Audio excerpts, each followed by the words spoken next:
So today would be my day 7 in Vietnam. Yesterday I was in Ninh Binh, and earlier this morning I stayed in Ninh Binh for like 1 day and 1 night. And I am currently in Nam Dinh, which is like a village. It's a village that's not touristy. And this is like a spontaneous trip, sa totoo lang. This was not part of my itinerary. Supposedly today I am in Sapa, and I changed my plans kasi feel ko Sapa is great, pero Sapa is already overrated.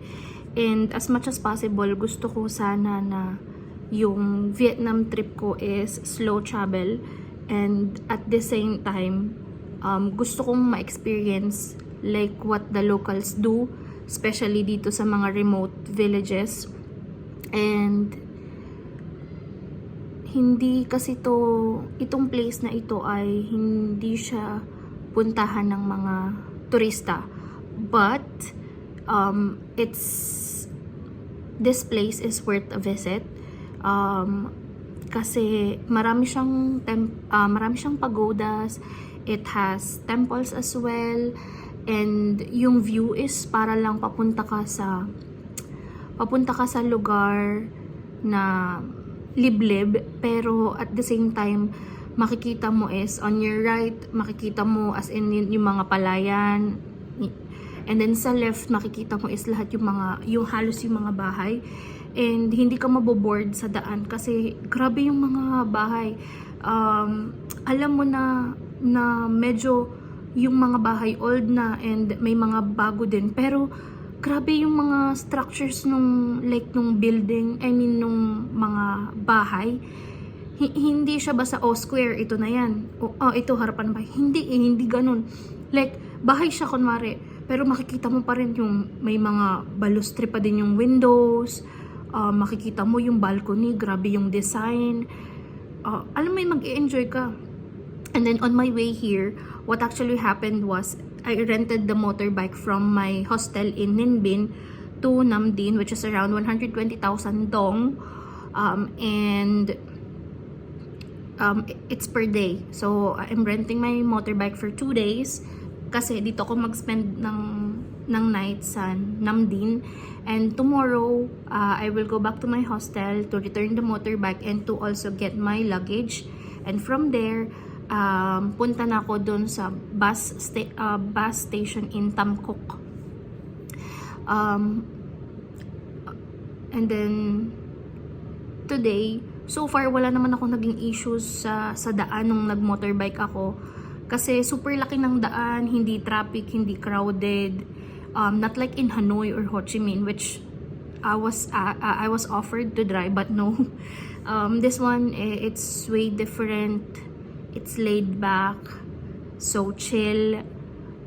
So far yung biyahe ko papunta dito, wala akong nakitang like foreigners or other tourists.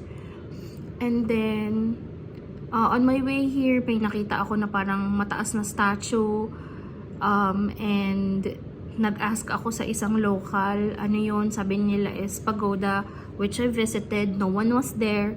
Ako lang yung tao. Walang bantay, hindi maingay. Tapos after that, before that, actually yung motorbike na gamit ko, there was actually not enough gas actually. And then nag-ask lang ulit ako sa local, just to let you know, they don't speak English, so your best friend will be Google Translate. And while communicating, I use Google Translate. I have like 3 phones with me, and one is this phone for taking videos and for Grab and for Google Translate. The other one is used as a hotspot. Okay naman, super mababait naman yung mga Vietnamese so far. Wala pa namang nagiging rude sa akin, hindi ako na-scam. Hindi naman ako na nalamangan or anything, kasi siguro nga I did my research bago pa pumunta dito, and of course yung mga techniques kung ano ba dapat yung gawin mo kung nag-travel ka ng Vietnam, ano mga dapat iwasan, paano makipag-huddle syempre. So far yun, wala naman. Kanina while I was looking for the gas station, an auntie helped me, and then on my way dun sa gasoline station, I got may nakita ulit ako na parang family na working on a car. Pinapasok ako dun sa garage, tinanong like, are you Korean? I said no, I'm from the Philippines. And then sabi nung auntie, i-wear mo yung mask mo, mag-wear ka ng mask. Sabi ko, I don't have one. Google Translate pa din. And she said, do you want, I'll give you one. And I said, okay, thank you. Then she asked yung, hindi ko sure kung helper or relative yon.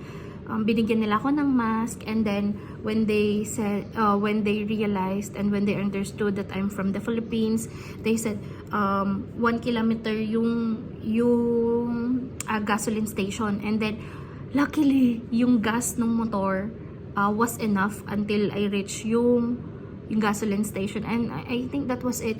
On my way here in Lunar Cafe, there was an isolated thunderstorm, so nakisilong lang ako dun sa daan, yung parang bagong ginagawang building, and then waited for like 20 minutes.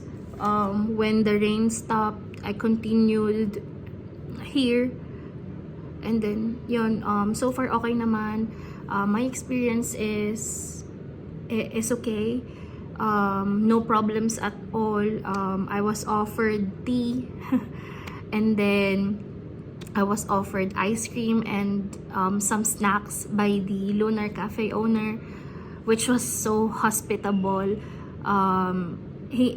Nilaksan ko lang talaga yung loob ko, sa totoo lang, na to visit, kasi we've been friends on Facebook for like over a year I think. Tapos I keep on seeing yung mga post niya sa mga Facebook groups na if you will visit Vietnam, come visit my cafe. I will give you free accommodation, free food, which is meron talaga akong planong mag-Ninh, pero like it's on a different day. Supposedly after Sapa, but of course I moved my plans. I changed my plans, and I think it's worth it. Later on tonight, I'll be spending some time with the kids and some locals. I'll be trying their food, and tomorrow siguro we'll visit some places here in Ninh Binh. Then I'll take pictures. Ayun lang. So far, yun lang yung update. Maaga pa naman, and later malalaman kung ano bang mangyayari. So, yun lang.